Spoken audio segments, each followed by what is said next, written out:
Magandang hapon po. 3:45 na po ng hapon ngayon. At ito, naka-ready na po tayo. Naka-uniform na po tayo para ipagpatuloy po natin yung pagdadamo. Kasi kahapon po hindi na tayo natapos dahil nga po sa dami ng lamok, no? Hapon na pati. So ngayon po ipagpapatuloy na natin. Inantay lang po natin na kumulimlim kasi kanina masyadong mainit. Makulimlim na ngayon kaya pwede na tayo uling magdamo. Uy, nauna pa sa akin tong dalawa, oh. Tignan natin kung saan tayo uli magsisimula. O, di ba malinis na? Magbabawas-bawas na naman tayo ng damo para po tumubo ng maayos yung ating mga pananim. Ayan, ito po yung kailangan natin, yung planggana, kasi pagka tinanggal na po natin yung damo, dito natin ilalagay. Ginamit na po natin to kahapon. So, ito yung kailangan natin, tapos upuan. Maliit na upuan lang. Ayan. At saka, itak, pwede na tong itak. Tapos, i-charge po natin yung pangtabas natin ng damo, yung battery. Ayan. Para mamaya, yung daanan po, ipagpapatuloy na rin po natin para hindi po masyadong madamo. Dito tayo banda. Ano? Dami. Ayan, dito muna tayo. Ayan po, nakikita nyo naman po yung damo. Ito yung naiwan natin kahapon. So, dito muna tayo bago tayo doon pumunta. At syempre, sisimulan na po natin. Bunutin na po natin tong talong kasi patay na. Wala na ring silbi. Kaya binunot na natin. Ngayon, pwede na tayo magdamo ng malaya. Kasi wala nang pananim. Kaya naman yata kung kamay lang.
Ayan na po, nalinis na po natin yung banda dito.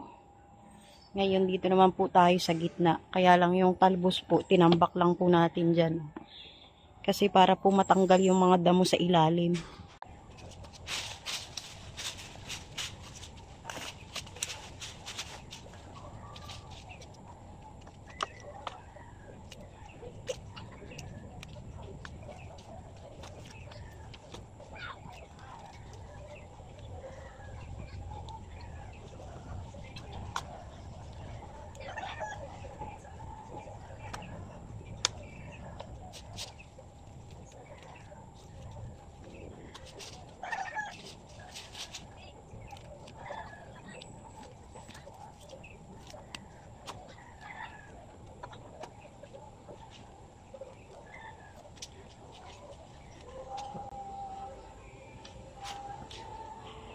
Ayan, wala nang damo.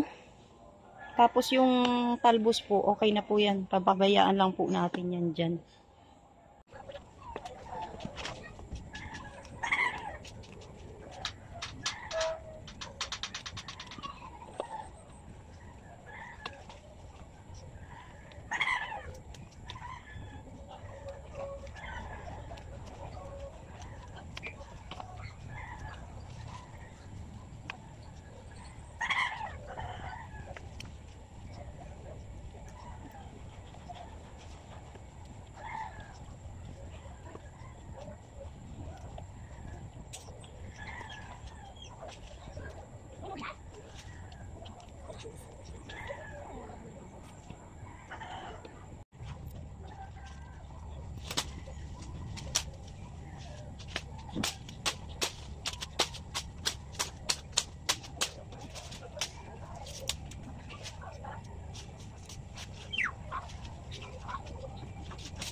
Ayan na po, malinis na po yung ating garden.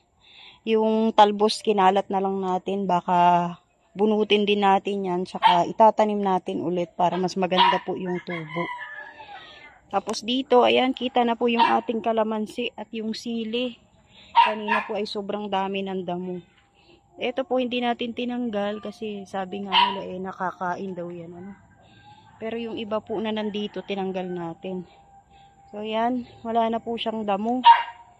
Pinabayaan na po natin yung doon kasi uulitin po natin ang pagtatanim ng talbos. Itatapon ko na po muna itong mga damo.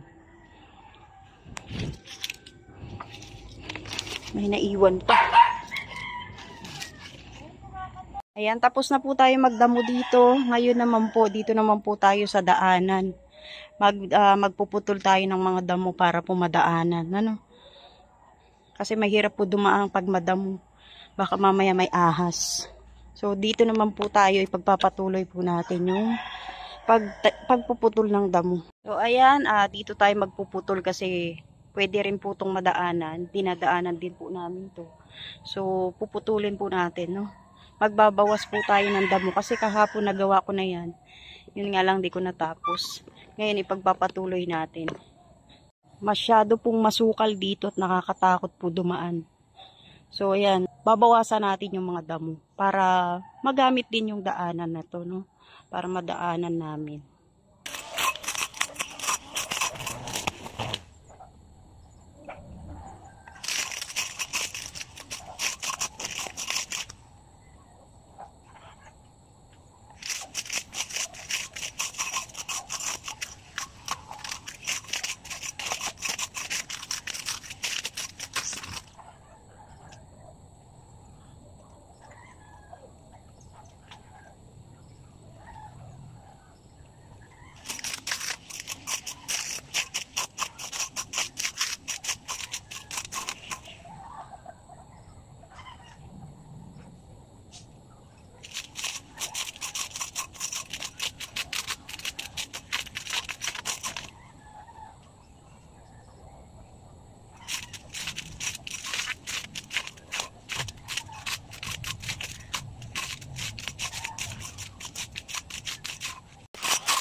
Masyado siyang madaming damo.